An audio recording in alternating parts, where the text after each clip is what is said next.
At Duke Spine Institute. It's September 10th. Go ahead and clip my microphone. 2020. Our patient is suffering from several things. This patient has a fracture in her spine, which was treated with a kyphoplasty, but that's not what we're doing today. Today we're going to be treating a disc herniation at L4-5. 5, 4, 3, 2, 1. She had an L1 fracture, and that was over a year ago. But she's losing function in her legs. She has a herniation at L4-5 on both sides, pinching the nerve roots at L4-5. And we call that spinal stenosis. Can you hear me? All right, Dr. Duke, we're going to get started, okay? You just lay there and relax. You're going to feel a little pinch and some burning, okay? That's just the medicine going in. Try not to move. So we're going to start by numbing her skin up. So she's been very debilitated as a result of her problems with her lower back, and she's really got two issues: the fracture, which is a problem we're not dealing with today, by the way, and then she has the spinal stenosis from a disc herniation bilaterally at L4-5. So our goal is to go today and unpinch the nerves that are being pinched from the spinal stenosis. All right. Let me know if you're having pain, okay? Just say ouch. Try not to move though, and I'll give you some more medicine.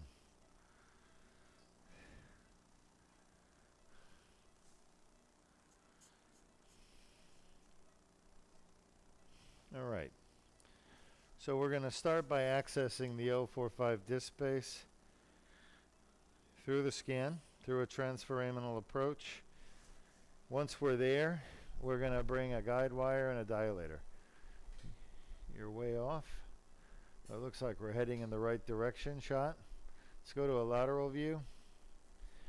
So right now I can't tell you which one is the L4-5 disc. It's not possible to tell on an AP view. You can see the fracture up above at the top of the screen. There's some dark material. All right, so we're headed right for what I think is the L4 pedicle. So I need you to move the fluoro a little bit south. And you can see the iliac crest usually goes through the L4-5 disc level. It's a little blurry, but let's see if we can clean it up a little bit. I think you're pretty close on your laterality of your view. Yeah, you know, I think that's pretty good. It's not perfect. Let's see if we can clean it up a little bit. You may have to come off the pulse mode. I would do that collimate first, though. I like your idea. That's good. That's good. You don't want to do any more than that. All right. That's pretty good. I think we can live with that. All right, so we're aiming a little higher than I want to be, so I'm going to redirect. I numbed all that area up, so we should be good. I didn't fix her fracture. That was done somewhere else. There are a lot of doctors that do these kyphoplasty procedures these days, and I've stopped doing them. Shot. And the reason I stopped doing them is I'm too busy doing other things that are more sophisticated, let's just say. And I don't mean that in an arrogant manner. I just mean there's a lot of doctors that can do kyphoplasties quite well, and that I don't need to be, doing them. Otherwise, it takes away from my ability to fix discs with the laser surgery. Okay? You feel anything? Any pain, Helen? No. You're doing so good. You're doing so good, honestly. Let's just be careful with that. Huh? All right. We're going to be done before you know it, sweetheart. Okay, we're done with one side. Now we're going to go to the other side. Okay, thanks. You're doing fantastic. Are you comfortable beside your shoulder? Let's get some num-num. Huh? I couldn't hear what she said. Are you comfortable when you beside your shoulder? Yeah. Yep. This poor thing has been... Comfortable except for your shoulder. Oh, okay, good. Thank you. So, the fracture she has, I believe, is an osteoporotic compression fracture. Shot. And once again, I didn't treat it. I'm just noting it because maybe you'll see it when we get shot, when we get into better view. All right, shot. So we're right on the facet at L45. Luis, you agree? I agree, sir. I'm sure Arcos agrees that we're at 4-5 shot. And basically, are you okay? Where do you feel that anywhere? You feel any pain, Helen? Shot. No. Good. I can feel the herniations. Quite impressive. Shot.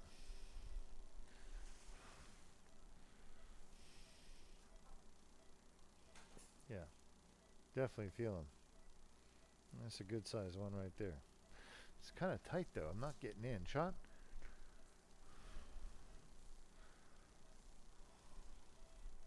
There we go. Shot. All right. So perfect. We have perfect superimposition of the two needles. And now, do you get much back pain? Do you get a lot of back pain, Helen? Huh? Yes. Yes. She does. Is that it? Is that where you get your pain? Is that the spot, Helen? Is that a 10? Is that the same area you get pain? Oh, she got a 10 out of 10 pain. Yes. Well, good news. We're going to get rid of that back pain. When you're woken up, you'll be done. We're ready to put you to sleep, sweetheart. I know we're not going to put you too deep because of your issues with COPD, but shot. So we're in the L45 disc based on the X-ray. I feel we have the right level. I've been able to get in on both sides at this point, which that went very smoothly. She's been a great patient. She's laying still, and she's awake.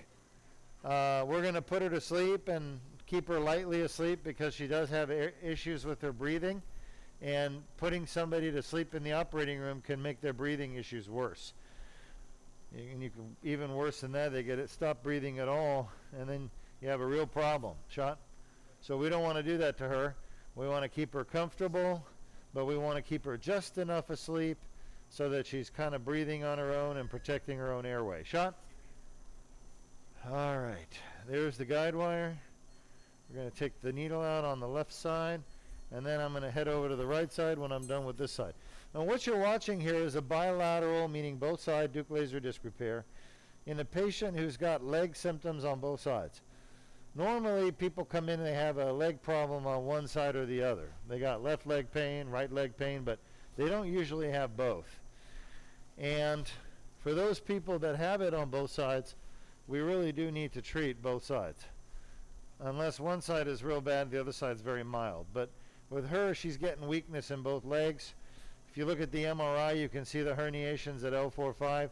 It lines up with her pattern of weakness. Shot. Helen, how you feel? You okay? I'm pushing up against the herniation right now. I can feel it. But you see how far behind the disc the tip of the dilator is? That's because the herniation is pushed out so far. Are you ready? Not yet? Okay. Hold. Just wait. All right, so we're going to advance the dilator in a minute. We're just going to get the patient really comfortable. Shot. Yep.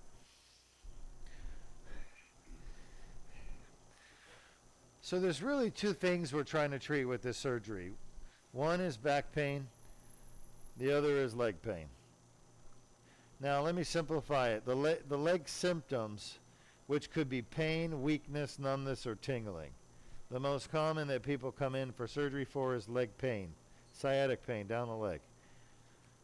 But the surgery can fix leg pain, numbness, weakness, and tingling, as long as it's due to the nerve root being affected as the source of those symptoms. Which, when you have a large disc herniation and a radiculopathy on EMG, compressing the nerve root or irritating the nerve root, you're pretty confident that that's nerve symptoms down the leg are due to the nerve root being affected by the herniation. Yep. All right. So she had some back pain. We just discovered where it's coming from. It's coming from this disc, and we're going to fix that while we're in there. Shot.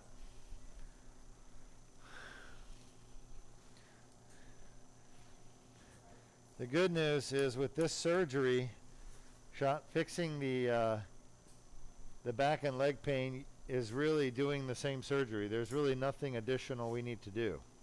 It's just vaporize with the laser the herniation and debride the annular tear, and you'll get rid of the back and leg pain. Same thing in the neck. You'll get rid of the arm and neck pain and even headaches that are coming from the neck, from the herniation. Shot? All right, we don't want to advance the dilator, obviously, so I'm just trying to advance the tube. We're just about ready to get started. That's looking pretty good to me. Shot? There you go. Now, why do we still see a needle in there? That's the needle on the opposite side. We're going to head over to that side next, but let's get this side done first. All right, fluid adapter. And I want all of this stuff here on this side, okay?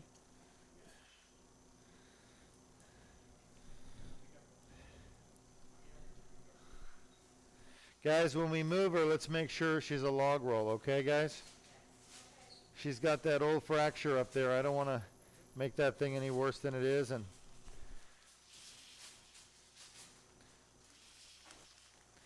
all right.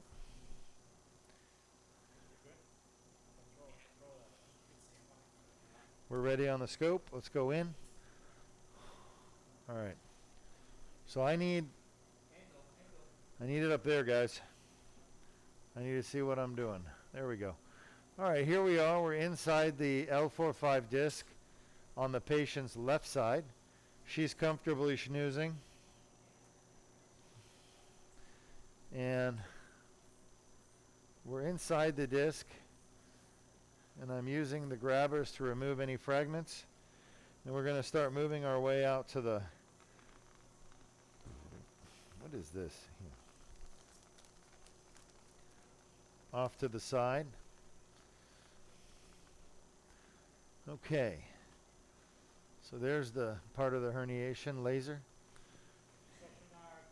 And what the laser does is it breaks up this herniation into little pieces, and it basically frees up the herniation, because the herniation is stuck to the annulus. It doesn't want to come out. Sometimes it's even stuck to the back of the disc. We see that quite often. Scarring in the epidural space at the back of the disc where the tear is and the herniation is. So, in this particular patient, once again, we're treating leg weakness, leg numbness, what's called neurogenic claudication, as well as back pain. We're not treating her old fracture. That was already treated with kyphoplasty, but it is a concern to me. And anybody with a spine fracture that's due to osteoporosis, which is a weakening of the bones, you got to worry about them, because they can have more fractures down the road if they have trauma to their spine. We haven't gotten an MRI on this lady in a while. Come on, I can't have this dripping down on my leg. Why is it dripping down on my leg? I don't know if it's used to go here and you have your Huh? We'll find out. Is it on the outside of the bag? No, it wasn't here in the tube. Come on. I have to do this very complicated stuff All you guys got to do is keep it from dripping on my leg. All right.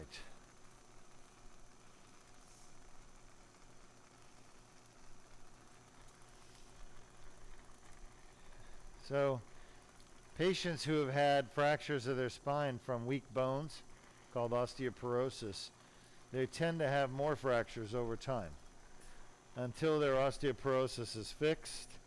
And the only way to fix osteoporosis is through strengthening the bones, usually with hormone replacement therapy.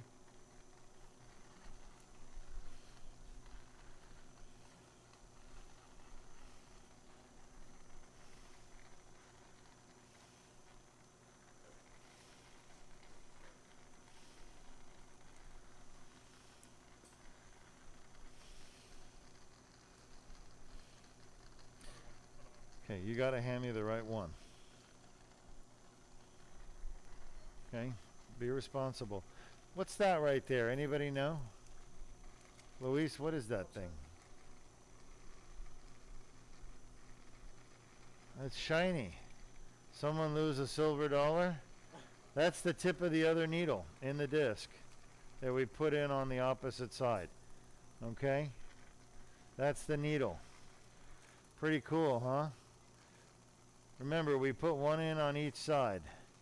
The reason we did that is because she's got leg problems on both sides, so I have to go in on both sides to fix it.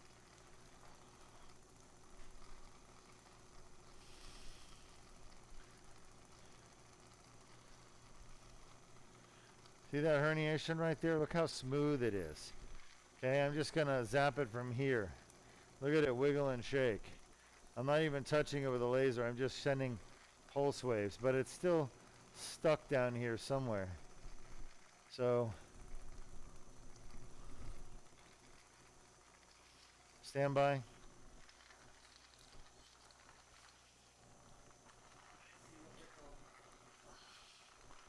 glad you do, because I'm not looking. There's a piece of herniation. Do what you got to do. Don't wait. Just take care of business.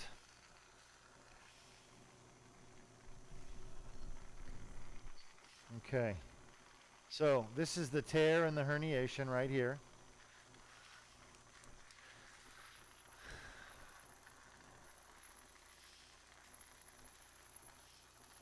So why do some people's herniated discs cause pain in their back or neck or down their leg and other people's don't?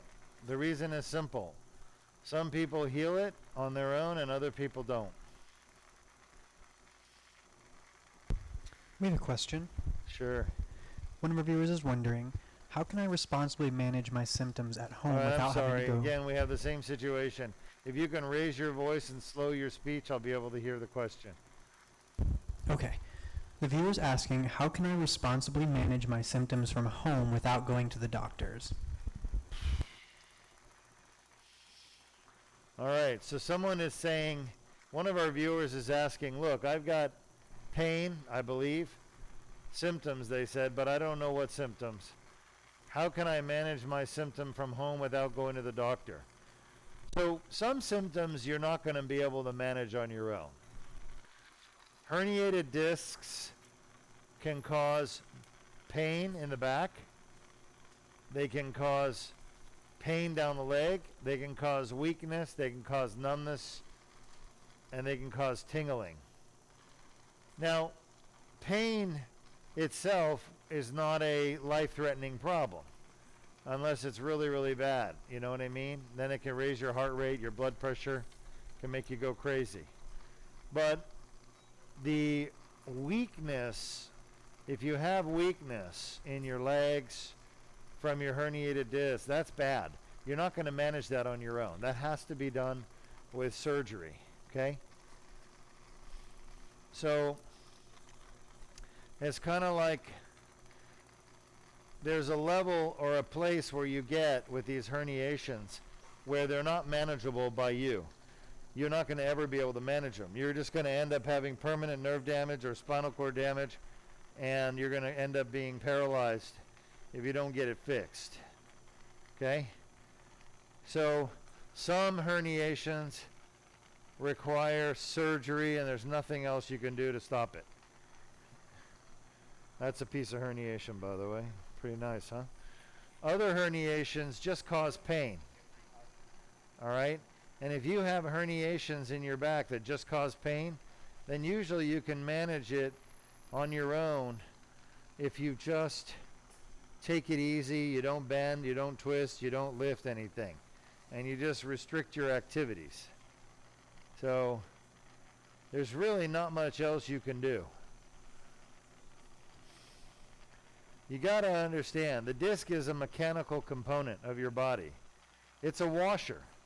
And once you blow it out, once you damaged it to the point it's causing symptoms, it's not going to go away on its own. Okay? So, unfortunately, there's not much you can do by yourself to fix it. Okay? You need to get it fixed. And this surgery you're watching is the very best way to fix it, because it's the fastest, it's the safest, it's the most effective, and honestly it's the cheapest way to do it. So it's got all, and it's the fastest recovery. So when people worry about getting surgery, there's 5 things they worry about. Number 1, I want a surgery that's going to work. It has the highest success rate of working. Get rid of my symptoms. Number 2, I want a surgery that's safe. I don't want to have a surgery and then come out worse than I was going in. Okay? Now, obviously, you're going to be worse temporarily because you just had surgery. So you're going to be in more pain and bleeding and all that stuff. But once you heal up, you shouldn't be worse off than you were going in. So efficacy, safety with respect to complications, recovery, when can I go back to work? You want a surgery that you can go back to work quickly, or go back to your regular life. If you don't work, go back to what you were doing quickly. And then you want a surgery that doesn't so quick recovery and quick return to function and activities. And then you want something that's cost effective. You know, it's affordable. So those are the things that people want. And then, of course, something that lasts. So durable result. So those are the 5 things that are important when it comes to any kind of surgery. Whether you're having a hernia fixed, whether you're having, surgery on your appendix or your surgery on your back. You want surgery that's going to work. It's not going to cause problems. It's going to be cost effective. You're going to have a very quick recovery, and it's going to last a long, long time, preferably your whole life. Of all the spine surgeries in the world available, the surgery you're watching, the Duke laser disc repair right now, is the best of all 5 of those things. So if you've got to bite the bullet and do something for your back, you might as well do the least invasive, fastest recovery, highest success rate, lowest chance of complication, and most durable spine surgery available in the world. And that's what this is. That's why we do so many of them. If you wonder why we do a lot of these surgeries, we do them because this is what people want. We don't do them for any other reason. This is not the Walmart special surgery.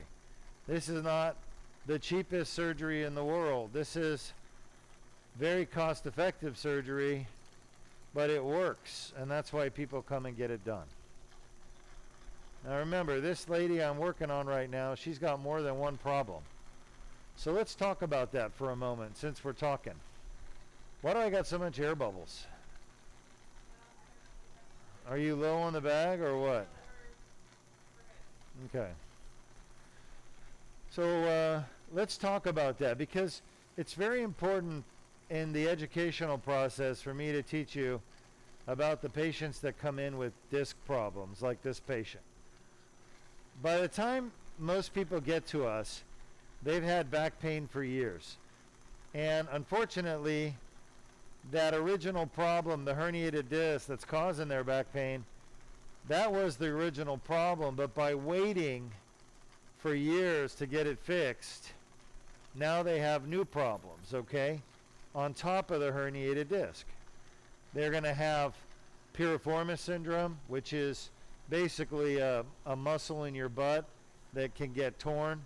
You get bursitis, laser off. You can get deconditioned muscles, chronic lumbosacral strain. You can get Facet syndrome.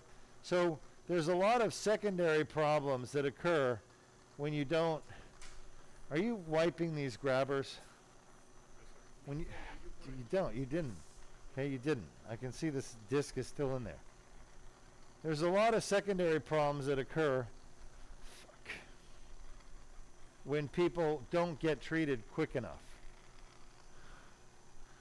So we get people that come here, and a lot of times when they show up for the first visit, they've got 2 or 3 other issues going on besides the herniated disc.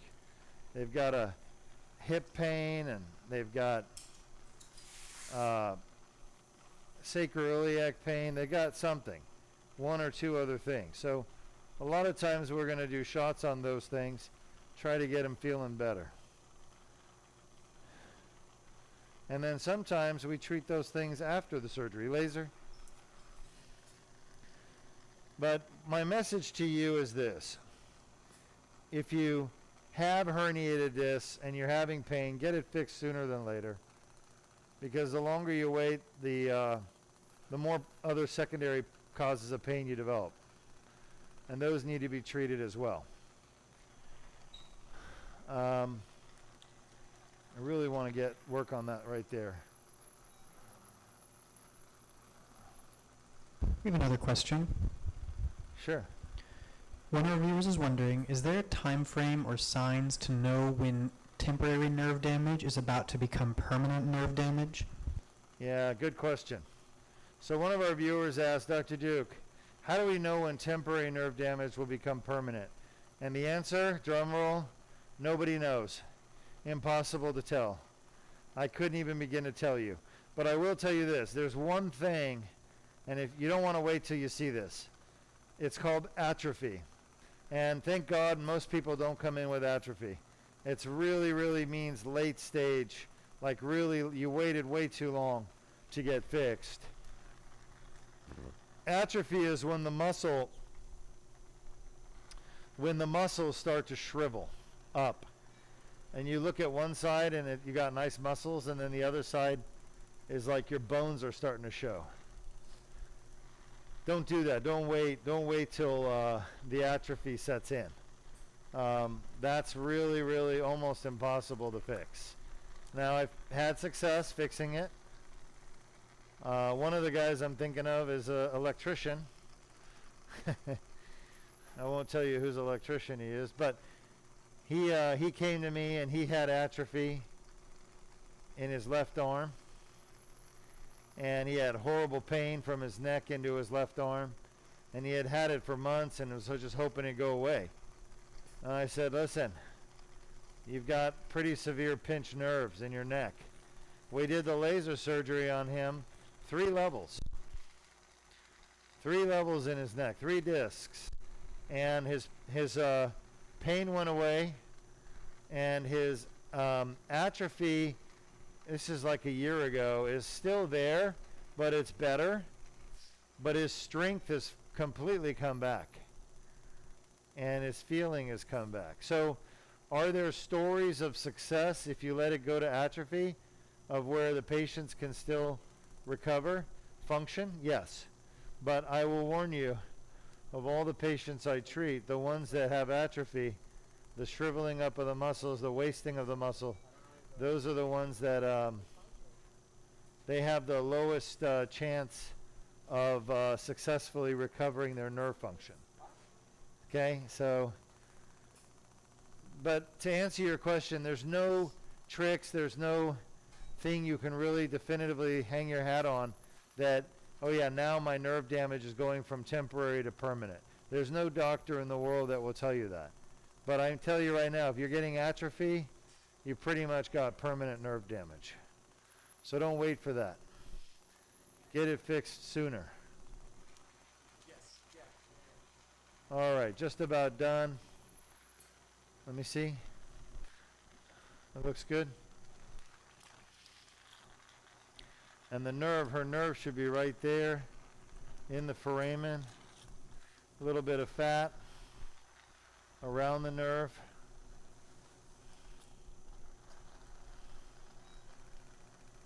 Okay. Laser off. I think that's pretty good. Let me see. Actually, I want to get a little bit more right here, right at the bottom of the foramen. You're at 30, right?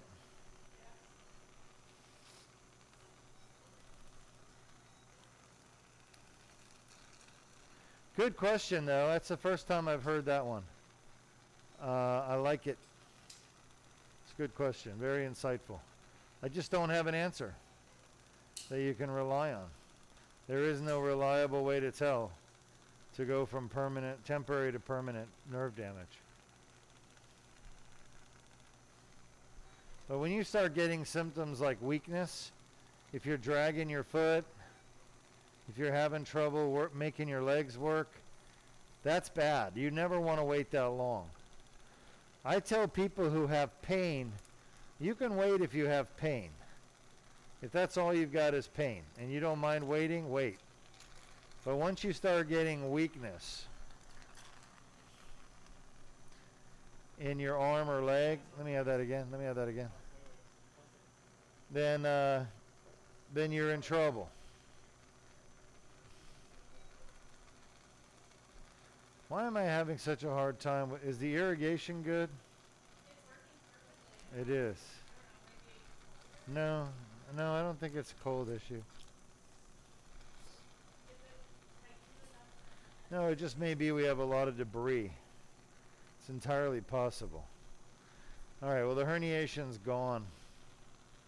It's looking good. This is just posterior longitudinal ligament. So, and then above it is fat. In the epidural space, a little bit of fat and vein.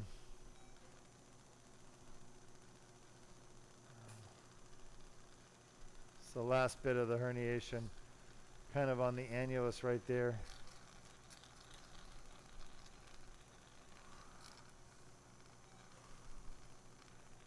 All right, off. We're going to go to the other side now.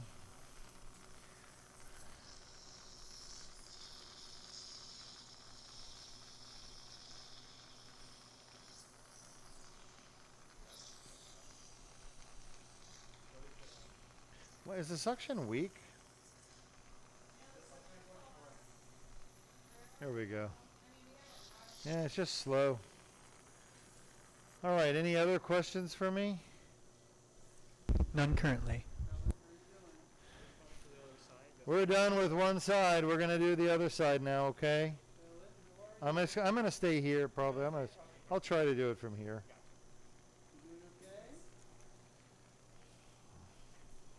So we'll apply pressure for just a minute.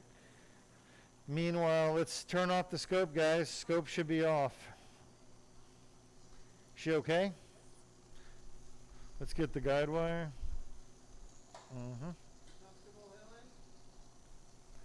Yeah, go ahead and bring the fluoro in. Luis, move out of the way, please.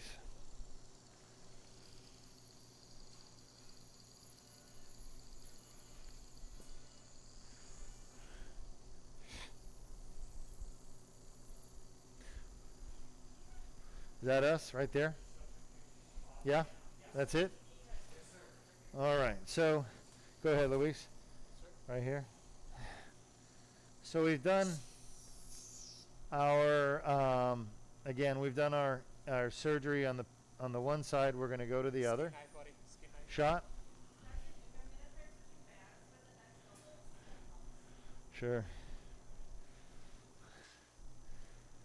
We're going to make our incision on the opposite side now. 7 millimeters. Knife down. Bring our dilator down. And Luis is helping me by holding pressure. Shot? She okay? We ready to Proceed. So I'm coming, huh?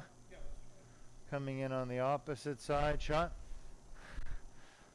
Okay, good. Yep. She's still sleepy? Good. All right, so shot.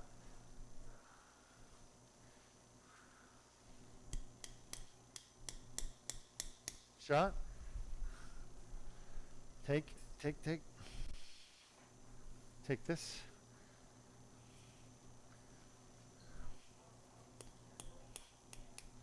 Shot. Now we're going back into the same disc, the L45 disc.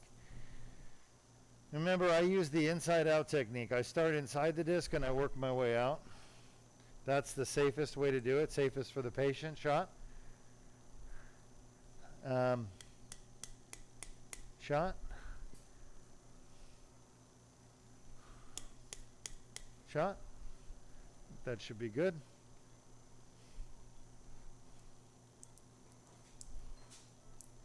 Shot. All right, you can take your scope out. I'm going to come over there. So I'm going to move myself to the opposite side of the patient. Just because it's almost impossible to work the scope. You can drop the table just a little bit, please.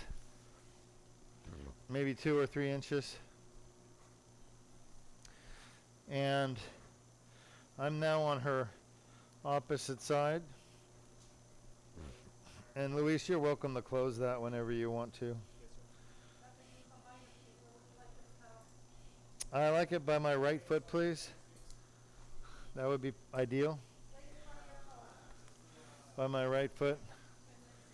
So right around. That's perfect. Yeah, thank you. Okie dokie. Let's go ahead and get started. We're going down the tube. Now, why is there blood in here? Huh? Our irrigation just isn't very powerful. I don't know why. Okay. All right, that's fine. I'm just wondering if we're doing something different. All right. Let's have that, yeah, that's fine. So I don't even need it. So the reason why there's blood already down there is because, remember, we just did the opposite side, and there's blood on the other side. So it's actually crossed through the disc, and now we're seeing it. Okay, here's part of the herniation, right again, right there. But the blood we're seeing is clotted, so...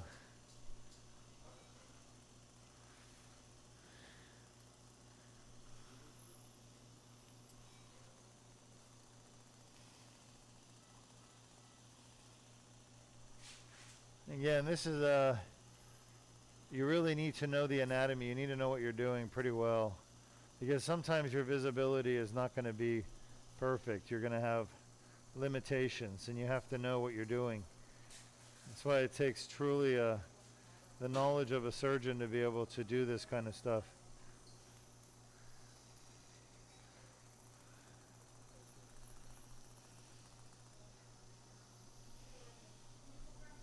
What? I think we're overexposed a little bit.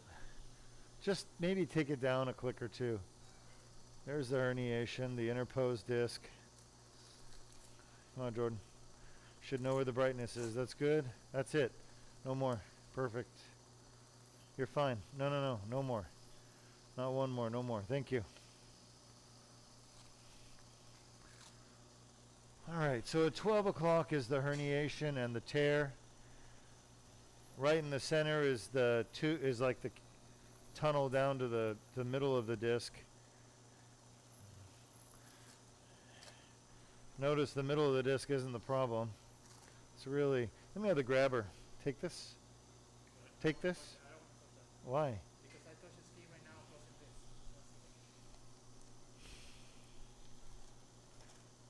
Okay. Nice job, Cam. Way to be prepared.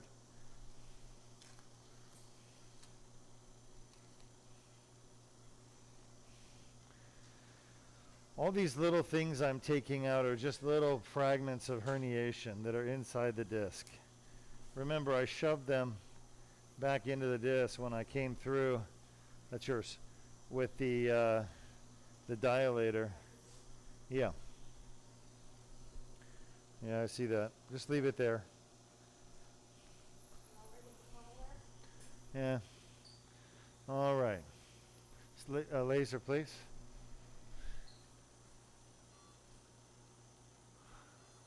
I need the laser on. Okay, more herniation. You see that?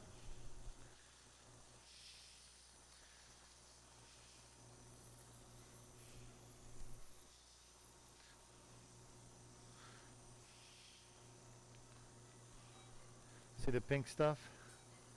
That's that granulation tissue. The orangish gold is the calcium, calcification, basically bone spurs.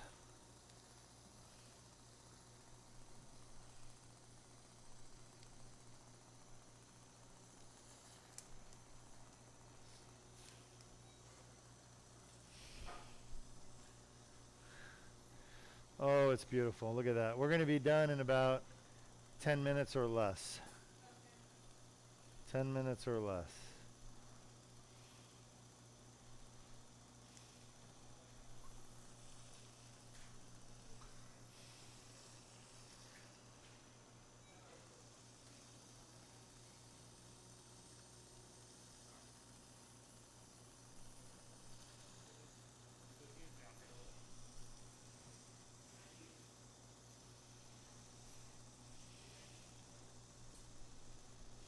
Stand by, Lays. Any questions from our audience there, Sean? None others currently. This fucking thing.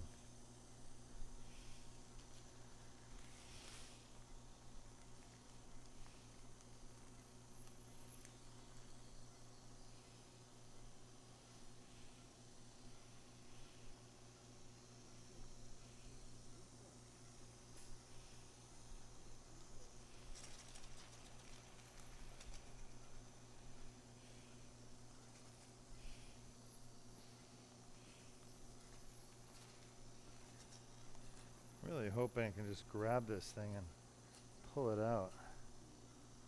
Nope.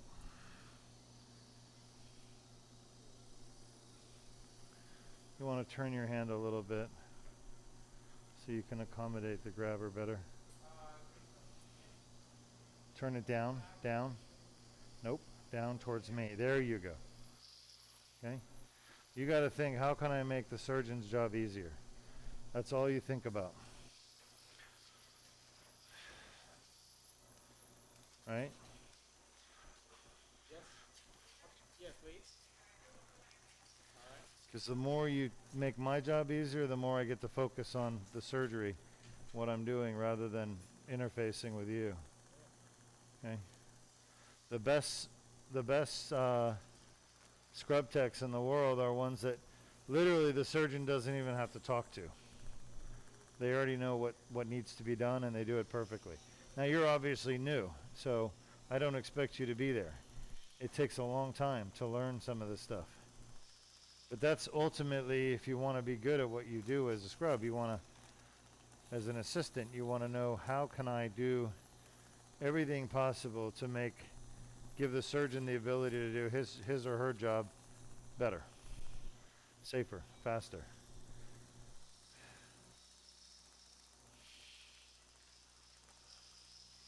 All right, we're getting there. There's not much more of this herniation left.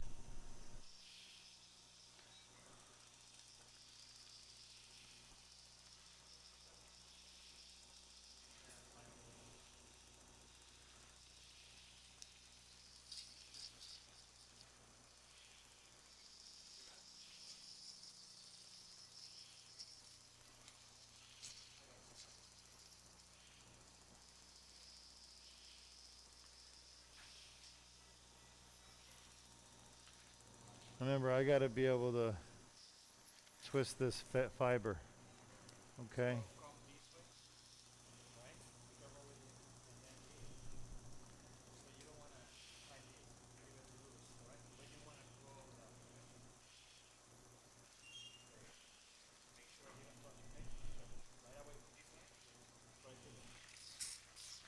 I've got to be able to roll the fiber around.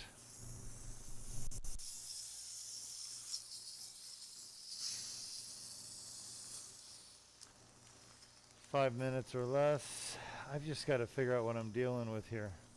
All right, what is that thing? Okay, there we go. All right.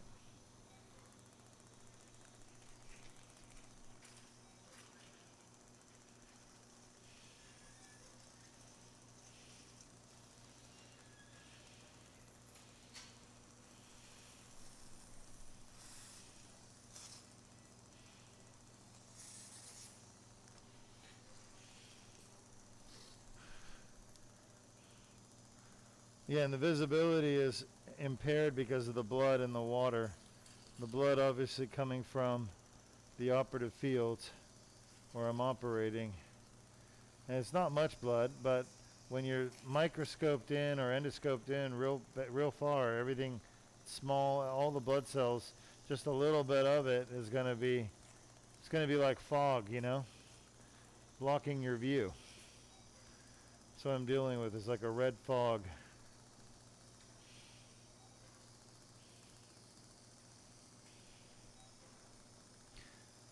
So the blood itself is coming from the outer annulus that has a blood supply, and it's coming from the end plates which have a blood supply, and it's coming from the epidural veins which have a blood supply. So you can see for yourself there's bleeding when you do disc surgery. You try to minimize it, but there's still bleeding.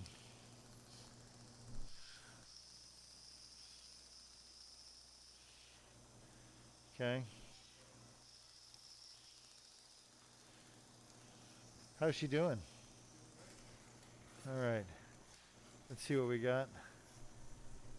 That's got to be the end of it right there.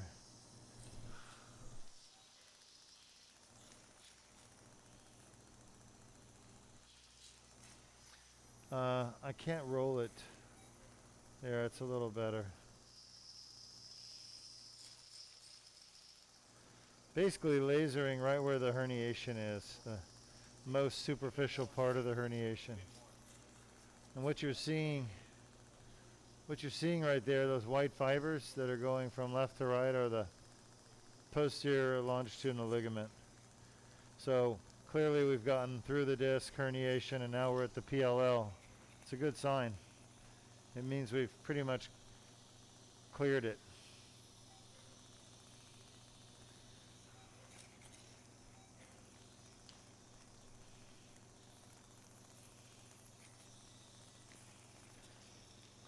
All right. Let me take one more look. Might be able to get a little bit of that. Having trouble rolling again. What's going on?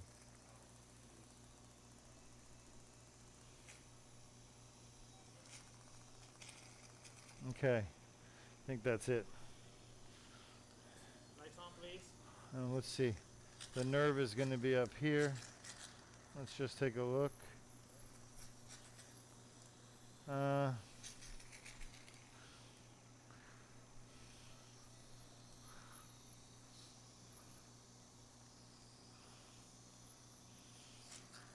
Yeah, it looks good. That just looks like soft tissues. Nothing like herniated disc. Lights on, please.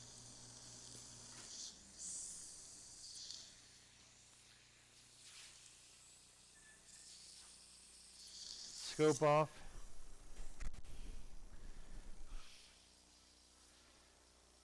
Let's show our audience what we've got. Take the scope. It's very delicate. Make sure you don't scratch the lens. All right.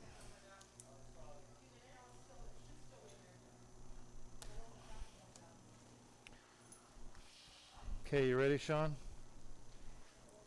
Yes, we can see. Okay, so there's the incision. We did one on each side, and we removed the herniated disc in the lateral recess and neural foramen on both sides. And should have unpinched the nerve. Remember, let's log roll her. All right, any questions for me? I do not have any at the moment. All right, folks, we're wrapping the surgery up. It's your last chance to ask questions for today. Go ahead and type in your questions if you have any. Otherwise, we're done for the day. We did 3 Duke laser disc repairs. Actually, 3 pretty good cases. Single level, one-sided L45 for a herniated disc at L45 that was causing back and leg pain. Then we did 3 level, L2, 3, 3, 4, 4, 5, left side for back pain. And then we just did this one, which was for a bilateral L45 for stenosis due to herniated disc for neurogenic claudication and back pain. Go ahead and type up any questions you might have.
All right, everyone. Thank you for joining us for the last post-op Q&A of the day. And we just wrapped up our final surgery. It was a bilateral Duke laser disc repair in the lumbar spine.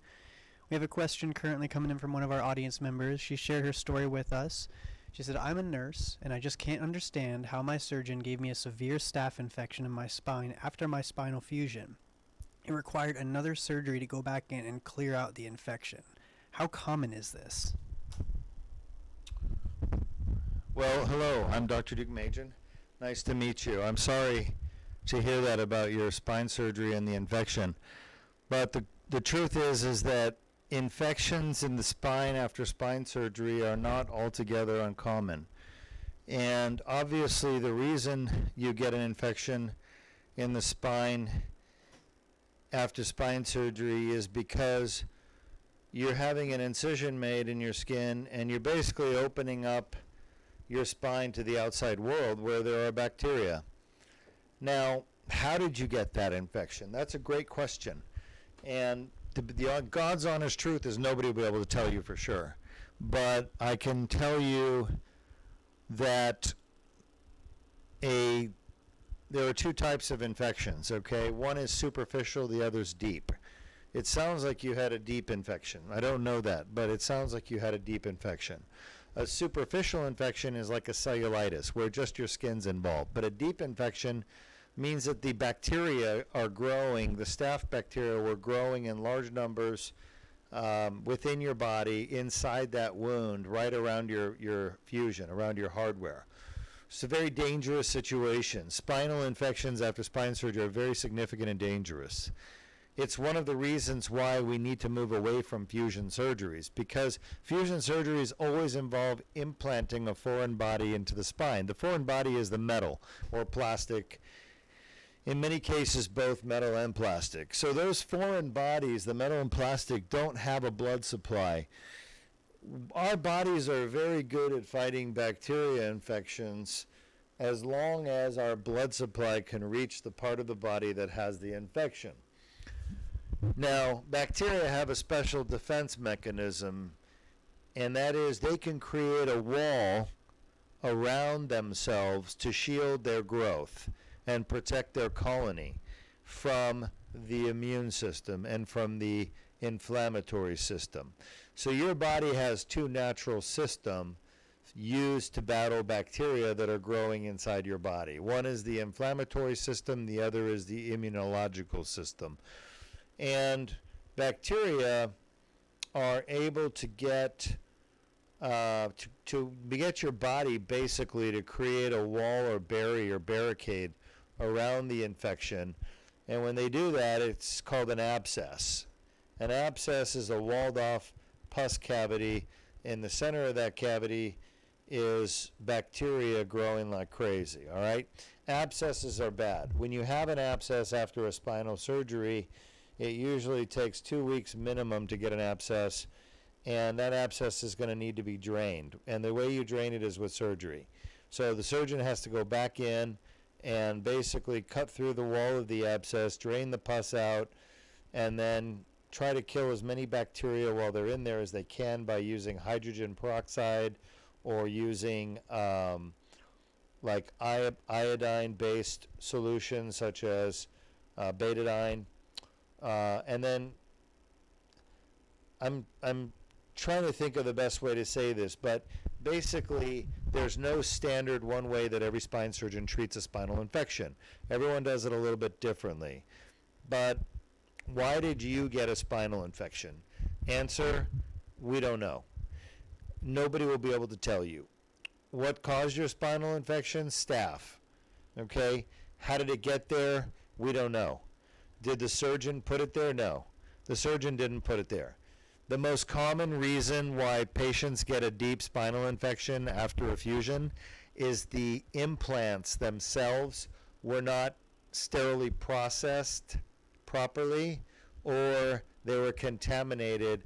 Either the instruments or the implants were contaminated either during the surgery accidentally, or they were contaminated during the sterilization process or the unboxing of them where they were unwrapped in the operating room. That's the most common cause of a deep wound infection is dirty, infected, bacterial covered implants going in your body. Okay, this is the number one reason I moved my spine surgeries out of the hospital, completely out of the hospital. I don't do spine surgery in the hospital anymore, period. I haven't done it in the hospital for 2 years. I transitioned all my surgeries to outpatient to the surgery center. Why? Because we don't have sick patients coming here with infections, so that we don't get this facility contaminated with those bad bacteria. Our facility is extremely clean, and so we don't have Staph aureus. We don't have, infected hips, infected knee patients in the same hospital, in the same operating room, on the same operating table, using charts, where staff are touching the infection and then touching the charts, touching pens and papers and pencils and mouses and keyboards, and infection is being spread from one person to the other, okay? When I was operating at the hospital doing spine surgeries, I would do a beautiful fusion. I'd go see my patient the next day. They'd be in the same room as a patient who had a hip infection and just had their hip cleaned out.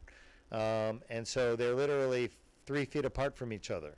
So infections spread very easily in the hospital setting, which is why I moved all my spine surgeries out of the hospital. I don't go to the hospital, and ever since I did that, 6 years we've been doing spine surgeries here at the surgery center at Duke Spine. We've done very complicated fusions with screws, rods, cages, multi-levels, the most complicated spine surgeries that are done. And we've had 0 infections. Why? Because our facility is clean. We use the best antibiotics. We also use vancomycin topically. I actually put 1 gram of vancomycin powder inside the wound when I'm closing so that it kills any staph that's inside there if there is any. We use drains. Drains drain out the blood clots for the first 24 hours so you don't get too much seroma built up, which can get infected. We use Bactroban cream, ointment in your nose before you have a fusion.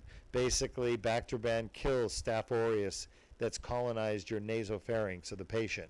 So think about it. If you're getting an endotracheal tube put down your throat so you can breathe during surgery, the anesthesiologist is intubating your nasopharynx, and they're going to be bumping and scraping your mucosa. If you've got staph growing on your mucosa, you wouldn't even know it. You're just colonized. So now it gets inside your veins and inside your bloodstream, and it starts growing in there because they ripped your mucosa accidentally. There's trauma to the upper airway all the time when anesthesiologists intubate patients for surgery. So we give Bactroban ointment. We tell our patients to use it for a week before their surgery. They actually stick it in their nose with a Q-tip, and it kills all the MRSA living inside their nose and airway and their oropharynx, nasopharynx, so that when the anesthesiologist puts them to sleep and they traumatize the airway, no bacteria get in. So there's a lot of little things that we do at Duke Spine that other surgeons don't do, hospitals don't do, that's better. And that's why we don't have infection. So why did you have a deep wound infection? I don't know. I'm very sorry it happened to you, but it's very common. Deep wound infections happen in spinal fusions anywhere between 5 to 25%. If you look at the literature, you'll see anywhere between 5 and 25%. At Duke Spine Institute, it's 0. 0. That's what we talk about. That's why we're broadcasting. That's why we're answering questions. There's a better way to do spine surgery, and we do it, and we want everyone to do it that way because the results are second to none. No spinal infections at Surgery Center here in 7 years that we've been in operation now. Okay? We're going in our full 7th year. So, causes of spinal infections: implants are infected, instruments are infected, intubation of your oropharynx, nasopharynx by the anesthesiologist with upper airway trauma, and you have already a colonized airway with MRSA. Other causes: leave the drain in too long. Okay, if the doctor leaves your drain in too long, the bacteria can crawl along the drain into your wound. And another cause could be diabetes. If you have sugars that are out of control, your immune system is going to be compromised. So if you do get a few bacteria down there, your body won't be able to fight them, and they're just going to keep growing and make a big infection. So those are really the main reasons why infections happen. Your surgeon, I don't believe your surgeon gave it to you intentionally. but there's a lot of clumsy surgeons, so, who knows, right? And you could have gotten it after surgery in the hospital while you're laying in bed, and the nurses are going back and forth. Not that the nurses are to blame, but these days you got one nurse taking care of 5 patients, 6 patients on the floor. And those nurses are running around, with very little time, and they're really, unfortunately, overworked, and they have too many patients, so it's easy to spread infection, okay? I'm not saying they do it intentionally, obviously, but it's all accidental, but it can still happen. And the more patients the nurse has to take care of, the higher the likelihood of potential spread. All right, and of course, there's not just nurses. There's nurses' aides, there's respiratory therapists, there's physical therapists going back and forth between different patients. So the entire hospital setting is bad for spine surgery, which is why I'm a big advocate to get yourself out of the hospital and into a facility like Duke Spine, where we don't go to the hospital to do all of our surgeries. So I'm sorry you had the infection. I hope you're over it. Nobody should ever have to go through a spinal infection, and that's one of the reasons why we do the surgery you just watched, the Duke laser disc repair. You won't get an infection with the Duke laser disc repair. And we've done 1,200 of these surgeries over 16 years now with 0 infections. That's one of the nice things about this procedure, is there are no spinal infections with it. That was our only question, and I appreciate you all being here, watching, listening, learning, and sharing your thoughts and your concerns, questions with us and the rest of the audience. I'm Dr. Ara Dugmajian. I've got Sean next to me, and we'll be back with you next week on Tuesday for more surgery. What do we have lined up next week, Sean? On Tuesday, I believe we're starting off with a T-lift, which is a lumbar spinal fusion, followed by 2 Duke laser disc repairs. And then that Thursday so far, we only have 1 Duke laser disc repair on the schedule, but we may have another one coming back soon. So join us on Tuesday. We're starting with the fusion surgery, and then we'll do 2 of the laser surgeries after that. All right, good. And Sean and I were talking about maybe doing a podcast next Thursday after the surgery. So this will be a live stream where the audience will be able to ask questions to Sean and I, and I'll do my best to answer them. And we're going to do it with a little PowerPoint presentation so that we can bring up like images of the disc or the foramen or stenosis, whatever the condition is that you might have a question about. We'll have a PowerPoint slide for that condition, and we'll be able to discuss it. This will again be a live stream, like a podcast, question and answer session with Dr. Dugmajian, that's me, interviewed by Sean, and we want the audience to bring your questions. So start thinking about what questions you want to ask, and we'll do our best to entertain all your questions. Till then, have a wonderful week and weekend. Thanks for joining us.